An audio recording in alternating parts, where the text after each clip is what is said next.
Kampung Baru Cina sebagai tapak warisan dunia UNESCO akan gugat status Melayu sebagai pribumi? Dah kenapa pula ni?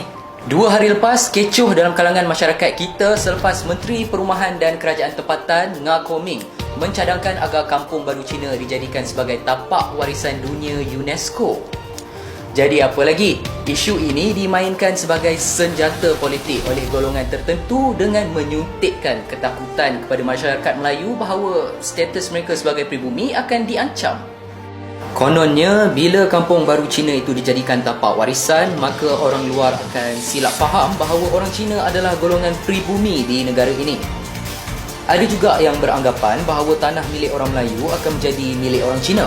Sebenarnya, perkara ini tidak ada sebarang ancaman pun pada orang Melayu. Sama juga macam kes Nik Elin tu yang disalah anggap memberi ancaman kepada kedudukan mahkamah syariah di negara kita.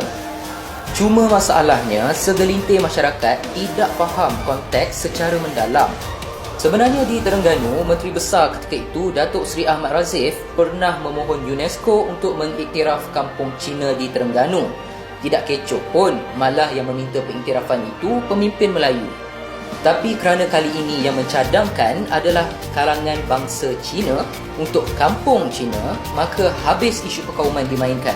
Sebelum ini, mantan Perdana Menteri Datuk Seri Najib Razak pada tahun 2012 bagi pihak kerajaan Malaysia memohon kepada UNESCO untuk mengisytihar Batu Cave sebagai tapak warisan dunia. Waktu itu, tiada pembangkang menuduh Najib hamba bangsa India atau Ahmad Razif sebagai hamba bangsa Cina. Kita lihat tanah genting yang dimiliki oleh bangsa Cina, tapi hakikatnya kuasa diberikan oleh orang Melayu. Sama juga hutan balak di Kelantan yang dikuasai oleh bangsa Cina. Itu pun kuasa diberikan oleh kerajaan negeri Islam. Kalau kita lihat pula era sebelum itu, British berpihak pada bangsa Cina sehingga membawa sejuta orang Cina pada waktu itu, dengan setiap daripada mereka diberi pemilikan tanah hasil kontrak sosial dengan kaum pribumi tanah Melayu. Bangsa Melayu pula hanya memiliki tanah-tanah di kampung yang bernilai amat rendah. Tapi tiada pula suara-suara yang lantang menyalahkan British. Tiba-tiba Datuk Seri Anwar Ibrahim yang baru 14 bulan jadi Perdana Menteri dipersalahkan. Katanya nasib Melayu makin terancam di bawah pentadbiran PMX. Sedangkan cadangan pilihan raya PBT tidak diluluskan oleh beliau. Sama juga dengan cadangan Kampung Baru Cina sebagai tapak warisan UNESCO.